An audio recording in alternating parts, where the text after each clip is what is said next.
अध्याय 3 कर्मयोग।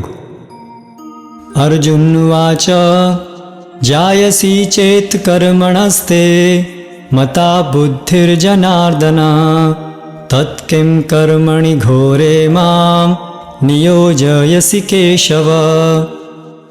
अर्जुन ने कहा, हे जनार्दन, हे केशव, यदि आप बुद्धि को सकाम कर्म से श्रेष्ठ समझते हैं तो फिर आप मुझे इस घोर युद्ध में क्यों लगाना चाहते हैं? व्यामिश्रेणेव वाक्येन बुद्धिं मोयसीव मे तदेकं वद निश्चित्य येन श्रेयोऽहम् आप्नुयाम्। आपके व्यामिश्रित उपदेशों से मेरी बुद्धि मोहित हो गई है, अतः कृपा करके निश्चय पूर्वक मुझे बताएं कि इनमें से मेरे लिए सर्वाधिक श्रेयस्कर क्या होगा।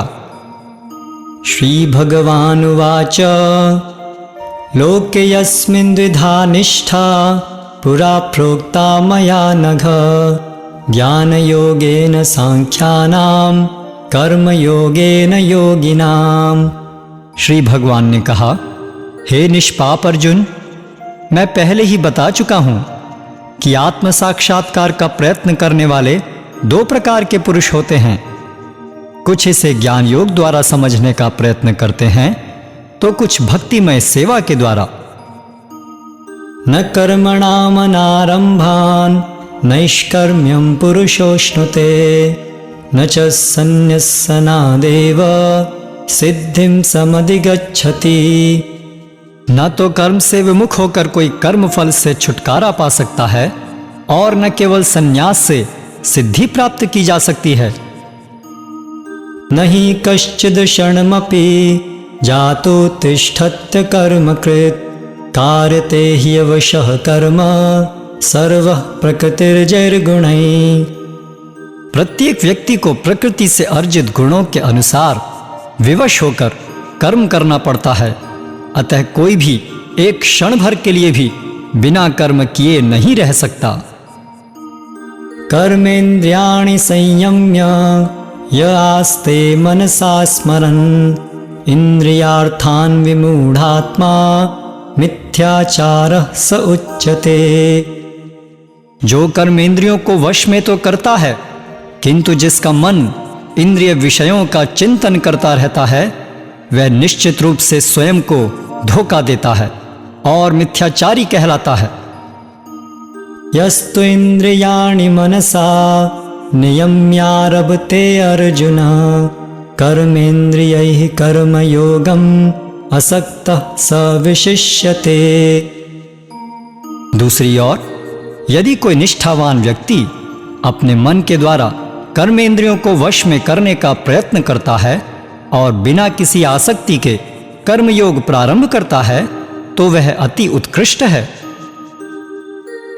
नियतं कुरु कर्म त्वं कर्म ज्यायो य कर्मणः शरीर यात्रापि च ते न प्रसिद्धयेत कर्मणः। अपना नियत कर्म करो, क्योंकि कर्म न करने की अपेक्षा कर्म करना श्रेष्ठ है। कर्म के बिना तो शरीर निर्वाह भी नहीं हो सकता। यज्ञार्थात् कर्मणो अन्यत्र लोकोऽयं कर्म बन्धनः तदर्थं कर्म कौन्तेय मुक्त संगः समाचर। श्री विष्णु के लिए यज्ञ रूप में कर्म करना चाहिए, अन्यथा कर्म के द्वारा इस भौतिक जगत में बंधन उत्पन्न होता है। अतः हे कुंती पुत्र, उनकी प्रसन्नता के लिए अपने नियत कर्म करो, इस तरह तुम बंधन से सदा मुक्त रहोगे। सह यज्ञाः प्रजा सृष्टा पुरोवाच प्रजापतिः अनेन प्रसिविष्यध्वम् एष वो अस्तु इष्टकामधुक्। सृष्टि के प्रारंभ में समस्त प्राणियों के स्वामी प्रजापति ने विष्णु के लिए यज्ञ सहित मनुष्यों तथा देवताओं की संततियों को रचा तथा उनसे कहा, तुम इस यज्ञ से सुखी रहो, क्योंकि इसके करने से तुम्हें सुखपूर्वक रहने तथा मुक्ति प्राप्त करने के लिए समस्त वांछित वस्तुएं प्राप्त हो सकेंगी। देवान् भावयतानेन ते देवा भावयन्तु वः परस्परं भावयन्तः श्रेयः परम अवाप्स्यथ। यज्ञों के द्वारा प्रसन्न होकर देवता तुम्हें भी प्रसन्न करेंगे और इस तरह मनुष्यों तथा देवताओं के मध्य सहयोग से सबों को प्रसन्नता प्राप्त होगी। इष्टान् भोगान् हि वो देवा दास्यन्ते यज्ञभाविताः तैर्दत्तान् प्रदायेभ्यो यो भुङ्क्तेस्तेन एव सः। जीवन की विभिन्न आवश्यकताओं की पूर्ति करने वाले विभिन्न देवता यज्ञ संपन्न होने पर प्रसन्न होकर तुम्हारी सारी आवश्यकताओं की पूर्ति करेंगे। किंतु जो इन उपहारों को देवताओं को अर्पित किए बिना भोगता है वह निश्चित रूप से चोर है। यज्ञशिष्टाशिनः सन्तो मुच्यन्ते सर्वकिल्बिषै भुञ्जते ते त्वघं पापा ये पचन्त्यात्मकारणात्। भगवान के भक्त सभी प्रकार के पापों से मुक्त हो जाते हैं क्योंकि वे यज्ञ में अर्पित किए भोजन प्रसाद को ही खाते हैं। अन्य लोग जो अपने इंद्रिय सुख के लिए भोजन बनाते हैं वे निश्चित रूप से पाप खाते हैं। अन्नाद् भवन्ति भूतानि पर्जन्यादन्न संभवः यज्ञाद् भवति पर्जन्यो यज्ञः कर्म समुद्भवः। सारे प्राणी अन्न पर आश्रित हैं जो वर्षा से उत्पन्न होता है। वर्षा यज्ञ संपन्न करने से होती है और यज्ञ नियत कर्मों से उत्पन्न होता है। कर्म ब्रह्मोद्भवं विद्धि ब्रह्माक्षर समुद्भवम् तस्मात् सर्वगतं ब्रह्म नित्यं यज्ञे प्रतिष्ठितम्।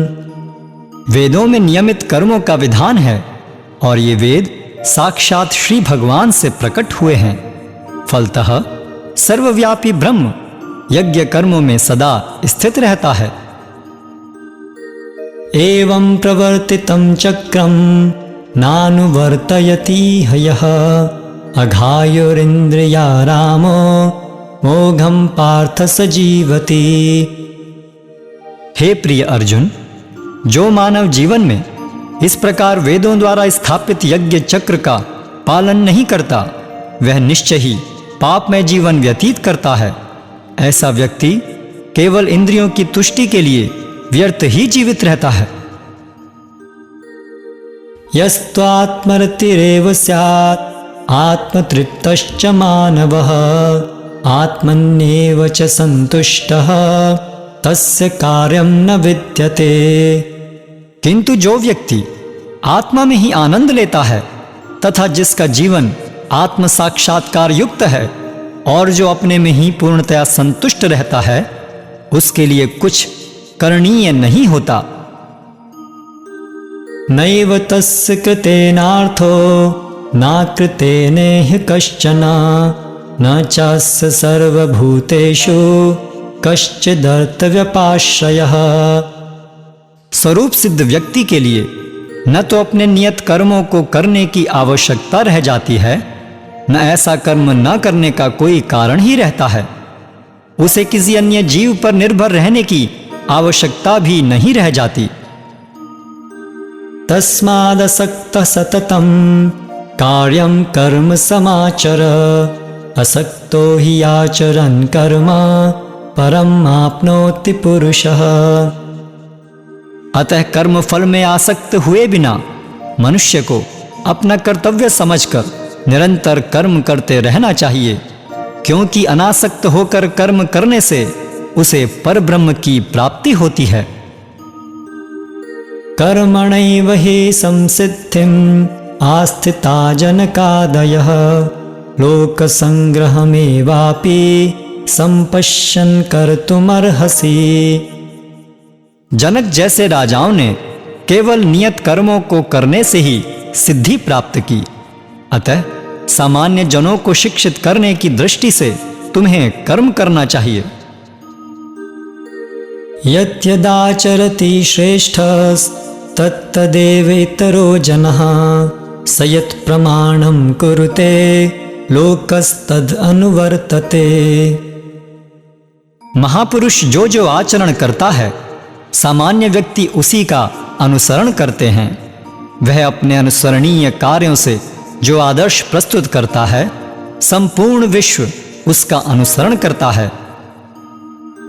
न मे पार्थास्ति कर्तव्यं त्रिषु लोकेषु किंचन नानवाप्तम् अवाप्तव्यं वर्त एव च कर्मणि।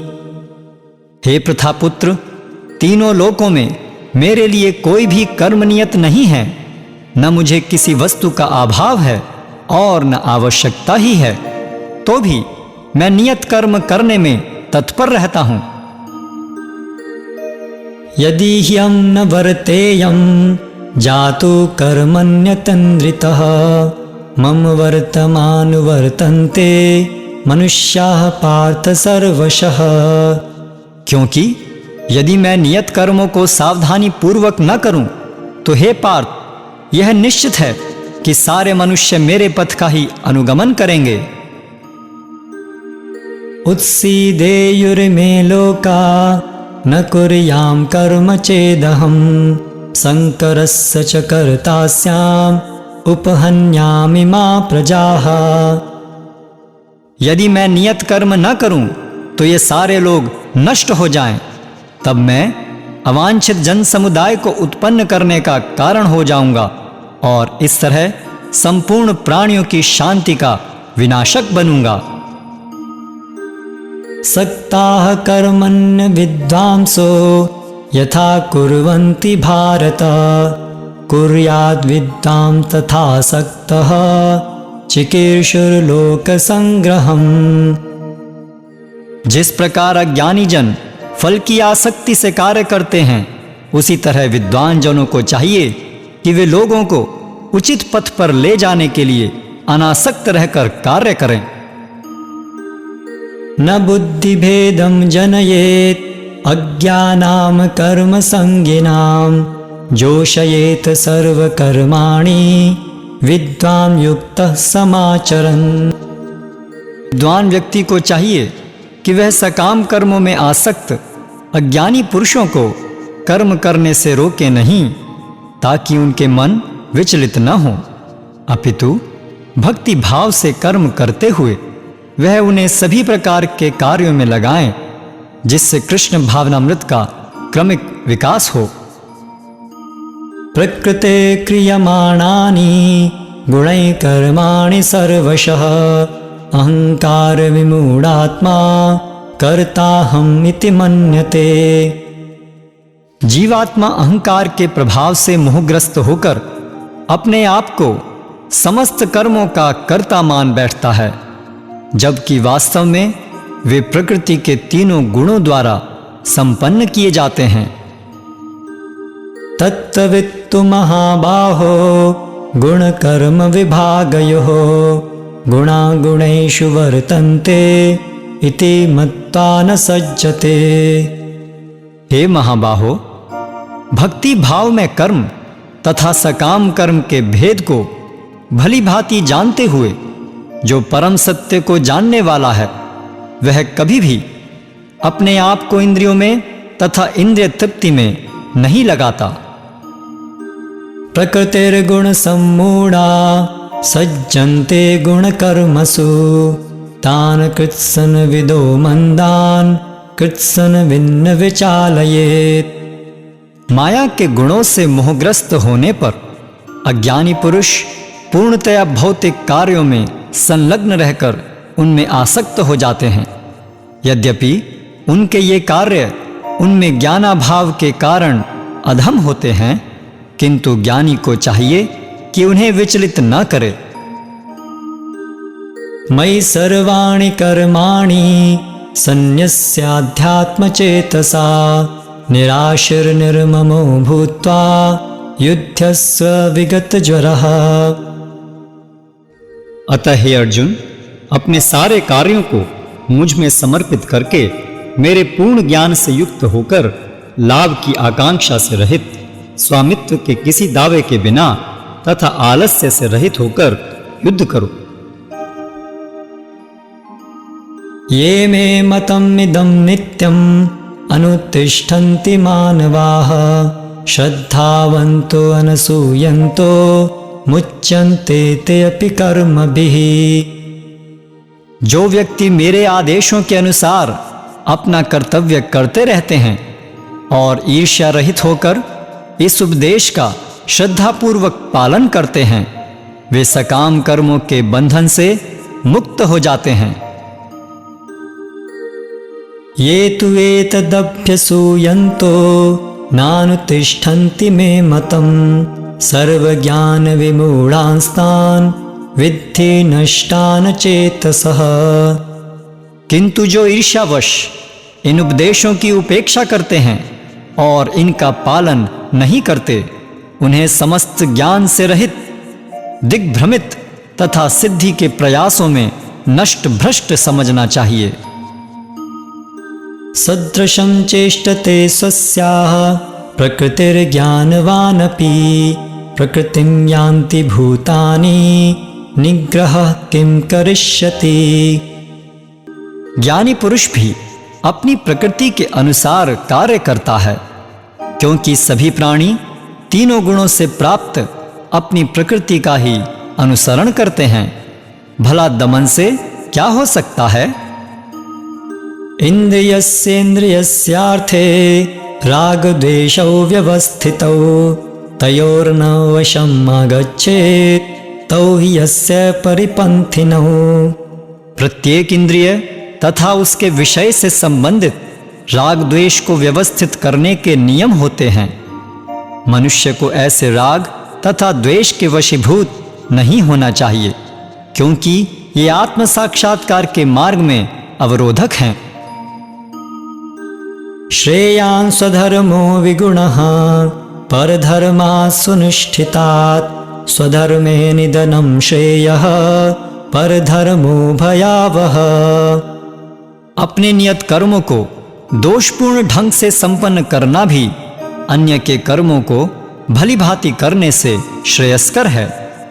स्वीय कर्मों को करते हुए मरना पराये कर्मों में प्रवृत्त होने की अपेक्षा श्रेष्ठतर है, क्योंकि अन्य किसी के मार्ग का अनुसरण भयावह होता है। अर्जुन उवाच अथ केन प्रयुक्तोऽयं पापं चरति पुरुषः अनिच्छन्नपि वार्ष्णेय बलादिव नियोजितः। अर्जुन ने कहा, हे वृष्णिवंशी, मनुष्य न चाहते हुए भी पाप कर्मों के लिए प्रेरित क्यों होता है? ऐसा लगता है कि उसे बलपूर्वक उनमें लगाया जा रहा हो। श्री भगवान उवाच काम एष क्रोध एष रजोगुण समुद्भवः महाशनो महापाप्मा विद्येनम् इह वैरिणम्। श्री भगवान ने कहा, हे अर्जुन, इसका कारण रजोगुण के संपर्क से उत्पन्न काम है, जो बाद में क्रोध का रूप धारण करता है और जो इस संसार का सर्वभक्षी पापी शत्रु है। धूमेनाव्रियते वह्निर् यथादर्शो मलेन च यथोल्बेनावृतो गर्भः तथा तेनेदमावृतम्। जिस प्रकार अग्नि धुएं से, दर्पण धूल से अथवा भ्रूण गर्भाशय से आवृत रहता है, उसी प्रकार जीवात्मा इस काम की विभिन्न मात्राओं से आवृत रहता है। आवृतं ज्ञानमेतेन ज्ञानिनो नित्यवैरिणा कामरूपेण कौन्तेय दुष्पूरेणानलेन च। इस प्रकार ज्ञान में जीवात्मा की शुद्ध चेतना उसके काम रूपी नित्य शत्रु से ढकी रहती है, जो कभी भी तुष्ट नहीं होता और अग्नि के समान जलता रहता है। इंद्रियाणि मनोबुद्धिर् अस्य अधिष्ठानमुच्यते एतैर्विमोहयत्येष ज्ञानमावृत्य देहिनम्। इंद्रियां, मन तथा बुद्धि इस काम के निवास स्थान हैं। इनके द्वारा यह काम जीवात्मा के वास्तविक ज्ञान को ढककर उसे मोहित कर लेता है।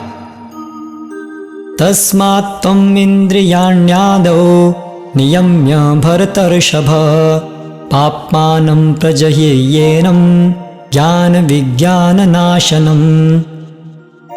इसलिए हे भरतवंशियों में श्रेष्ठ अर्जुन, प्रारंभ में ही इंद्रियों को वश में करके इस पाप के महान प्रतीक काम का दमन करो और ज्ञान तथा आत्म साक्षात्कार के इस विनाशकर्ता का वध करो।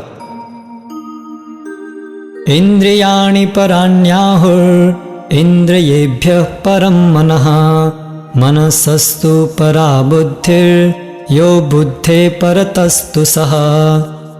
कर्मेंद्रियां जड़ पदार्थ की अपेक्षा श्रेष्ठ हैं। मन इंद्रियों से बढ़कर है, बुद्धि मन से भी उच्च है और वह आत्मा बुद्धि से भी बढ़कर है। एवं बुद्धि परं बुद्ध्वा संस्तभ्यात्ममानमात्मना, जहि शत्रुं महाबाहो कामरूपं दुरासदम्। इस प्रकार हे महाबाहु अर्जुन, अपने आप को भौतिक इंद्रियों, मन तथा बुद्धि से परे जानकर और मन को सावधान आध्यात्मिक बुद्धि से स्थिर करके आध्यात्मिक शक्ति द्वारा इस काम रूपी दुर्जय शत्रु को जीतो।